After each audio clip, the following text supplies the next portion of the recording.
I need space to find myself. I will be in South Asia for a while. Don't contact me. I read the message 3 times, each time hoping the words would somehow rearrange themselves into something that made sense. They didn't. I called her immediately, of course. The call went straight to voicemail. I texted back, asking what was wrong, if we could talk about it. No response. Within minutes, I discovered I was blocked on every platform, Instagram, Facebook, even LinkedIn. It was as if she had disappeared into thin air, leaving nothing but that cryptic message and a void where my future was supposed to be. The thing about betrayal is that it doesn't just hit you once. It comes in waves, each one revealing a new layer of deception that makes you question everything you thought you knew. I sat there in my office, staring at the wedding planning spreadsheet on my screen, the venue deposit, the flight bookings, the carefully crafted guest list. 250 people were supposed to witness our love story reaching its pinnacle. Instead, they would become unwitting participants in its spectacular collapse. My best friend Marcus called that evening. Had heard from his wife Sarah, who was friends with Vanessa's cousin. "Man, you need to come over. You shouldn't be alone right now." I went, more out of numbness than any real desire for company. Marcus and Sarah's familiar living room, with its mismatched furniture and walls covered in travel photos, felt like a surreal backdrop to my personal nightmare. Sarah made tea while Marcus tried to make sense of it all. "Did anything seem off lately?" he asked, genuine concern in his eyes. "Any signs?" I shook my head, then stopped. "She's been taking more business trips than usual. Said the company was expanding into Asian markets." The words felt hollow as they left my mouth. How many of those trips had been lies? The next few days passed in a blur of cancelled appointments and awkward phone calls. How do you tell your elderly grandmother that the wedding she's been looking forward to isn't happening? How do you explain to vendors that your fiancé has vanished without a trace? The practical aspects of undoing a wedding in progress provided a strange kind of structure to my days, even as my nights became an endless loop of unanswered questions. A week turned into 2. Then 3. The silence from Vanessa was deafening. Her parents claimed they knew nothing, but their voices carried a strain that suggested otherwise. Her sister blocked me when I tried to reach out. The wall of silence around her disappearance was too perfect to be coincidental. It was on day 23, yes, I was counting, that the first crack appeared in her carefully constructed disappearing act. A mutual friend, someone who didn't know about our situation, sent me a photo. "Look who I ran into in Bali." The message read. The image showed Vanessa, radiant in a flowing white dress, standing on a pristine beach. Her arm was wrapped around a tall, tanned man I'd never seen before. The caption read, "New beginnings. Sparkles palm tree." The photo hit me like a physical blow. It wasn't just the obvious intimacy between them, or the fact that she was clearly living it up while I was drowning in cancellation fees and concerned looks from friends. It was the smile on her face, the same smile I thought belonged to our shared moments, our shared dreams. Now it was being given away to a stranger on a beach halfway around the world. I showed the photo to Marcus that evening. He swore under his breath, then looked at me with determination. "You know what? This might be exactly what we needed. You don't think I'm letting you handle this alone, do you?" He pulled out his laptop. "That photo's geotagged. And my cousin Pete. He's a private investigator in Singapore. It's time we found out exactly what's going on." The next morning, I called off the wedding officially. No more waiting, no more hoping for an explanation that would somehow make this all okay. The venue manager was surprisingly understanding when I explained the situation. "You're not the first," she said softly. "And trust me, calling it off now is better than going through with it when you know something's wrong." What I didn't tell her was that I wasn't just calling off a wedding, I was launching an investigation. Because that photo wasn't just evidence of betrayal, it was the first thread in a tapestry of lies that I was determined to unravel. The man in the photo, I would soon learn, wasn't just some random tourist. His name was Darren Phillips, and he had a very interesting history with engaged women. As I sat in Marcus' home office that evening, watching his cousin Pete's first report come in via secure email, I felt something shift inside me. The paralyzing pain of betrayal was crystallizing into something else, something harder, more focused. Vanessa had chosen to disappear without a word, thinking she could simply erase 4 years of our life together. She was about to learn that actions have consequences, and some things refuse to stay buried in paradise. "You sure you want to know everything?" Marcus asked, his hand hovering over the keyboard. "Once we start digging." I thought about the wedding invitation sitting in a box in my closet, already stamped and addressed. About the joint account we'd opened for our future home. About the way she'd kissed me goodbye before her business trip, promising to bring me back something special from Singapore. "Open it," I said. "Show me everything." The report from Pete was just the beginning. Over the next few weeks, through a combination of professional investigation and good old-fashioned social media sleuthing, a pattern emerged that made my blood run cold. Darren Phillips, it turned out, was what you might call a specialist. He had a talent for meeting women at key moments in their lives, usually right before major commitments, and convincing them to throw it all away for the promise of adventure and luxury. But the real shock came when I checked our joint account, the one we'd set up for wedding expenses and our future home. The balance, which should have been close to $50,000, was now barely above the minimum required to keep the account open. The withdrawals had started small, just a few $100s here and there, dating back to when she first started her business trips. Then, in the weeks before her disappearance, larger sums had been taken out from ATMs in Singapore, Bangkok, and finally, Bali. I printed out every transaction record, every transfer, every withdrawal. I gathered every photo, every message, every piece of evidence that showed the calculated nature of her betrayal. Because something told me I would need it all. Vanessa might have thought she could simply disappear into the sunset with her new beginning, but I knew better. People like her, people who treat others' lives as disposable stepping stones, always come back when the fantasy starts to crack. Sure enough, exactly 2 months after her disappearance, my phone lit up with a familiar name. Ethan. Her voice was smaller than I remembered, with an edge of uncertainty that would have pulled at my heartstrings 2 months ago.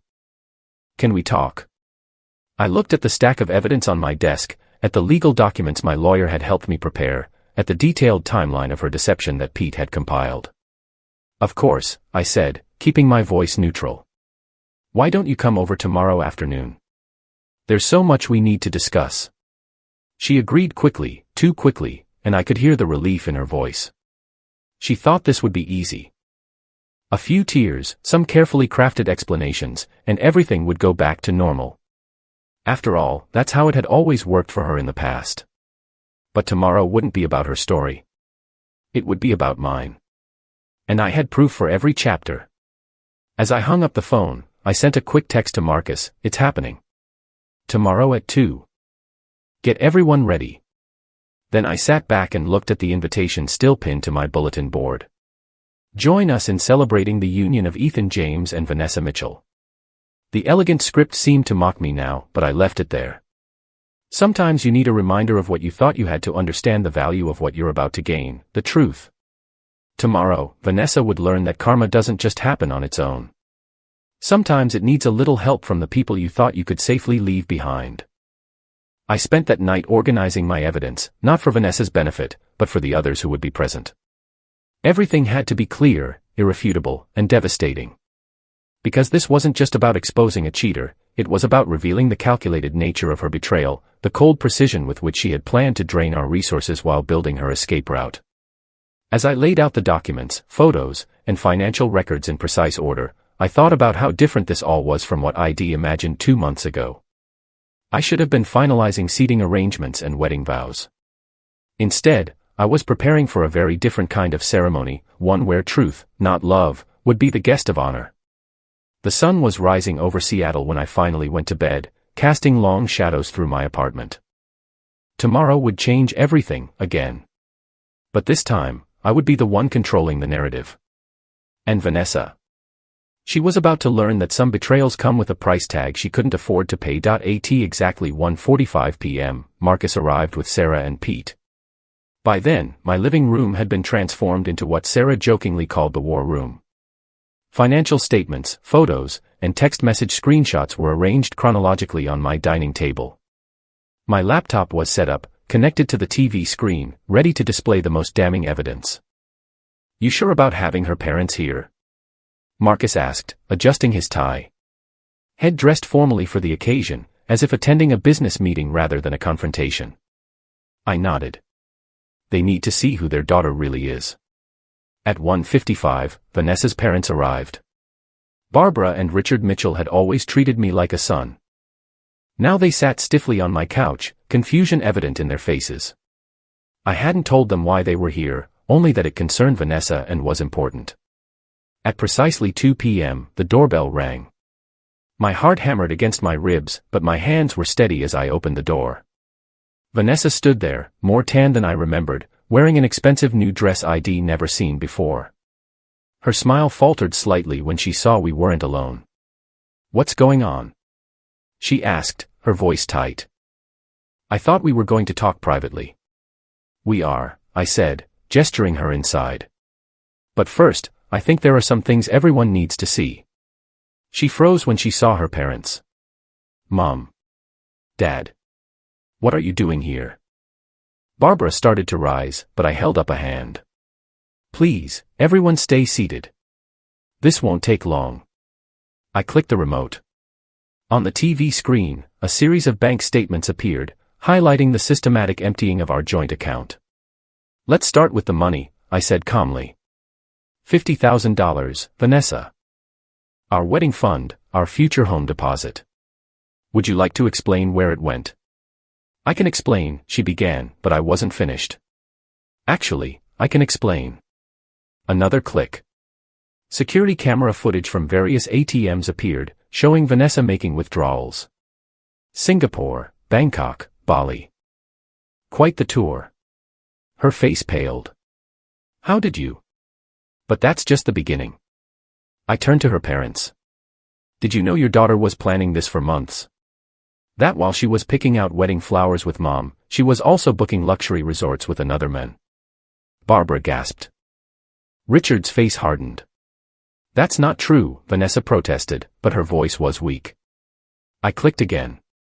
Photos appeared, Vanessa and Darren at various locations, dating back 6 months before her disappearance. These are time-stamped, by the way. Including this one. I zoomed in on a particular image, taken the day after we put down the non-refundable deposit on our venue. "You had me followed." Vanessa's voice rose, trying to shift the narrative. "That's stalking." "No, that's investigation." Pete stepped forward, showing his PI credentials. "And everything was obtained legally. Including these." The next slides made Barbara cover her mouth in horror. Screenshots of messages between Vanessa and Darren, planning not just their affair, but how to maximize their financial gain. "Vanessa, he trusts me completely with the account. We can easily get another $20K before the wedding date." Darren, "Perfect. The more we get now, the better our start in Dubai will be." "Vanessa, what about your wife? Is she still suspicious?" Darren, "Lauren. Please. She's too busy with the kids to notice anything." "Wife?" Barbara whispered. "He's married. With 2 children," I confirmed. "In fact." I checked my watch. Lauren should be receiving all this evidence right about now, along with proof of 6 other affairs Darren's had with engaged women in the past 3 years. Vanessa's composure cracked. "You can't do this." "I already have." I turned to her parents. "There's more. The business trips she's been taking. Those were funded by the company she claimed was expanding into Asia. Except she quit that job 4 months ago. She's been funding her lifestyle with our wedding money and her severance package." Richard stood up abruptly. "Is this true, Vanessa?" She looked around the room wildly, like a cornered animal. "You don't understand. Darren and I, we're in love. He's going to leave his wife, we're going to start a new life. In Dubai." I interrupted. "With what money?" "Because Darren's assets are about to be frozen. Lauren's lawyers are quite efficient." As if on cue, Vanessa's phone buzzed. She grabbed it, read the message, and all color drained from her face. He's blocked me," she whispered. "Of course he has," Sarah spoke up for the first time. "Men like that always run when the truth comes out. Did you really think you were special? That you were different from the other women he's done this to?" I clicked again, and profiles of 3 other women appeared, all former fiancés, all left broke and humiliated after Darren moved on to his next target. The thing is, Vanessa, I continued, my voice steady, you didn't just betray me. You betrayed everyone in this room. Your parents, who helped us plan a wedding you never intended to go through with. Our friends, who celebrated our engagement. Even your company. I spoke with your former boss yesterday. Interesting how those confidential client files disappeared right around when you quit. She sank into a chair, her carefully constructed world crumbling around her. I've already filed reports with the police about the financial fraud, I informed her.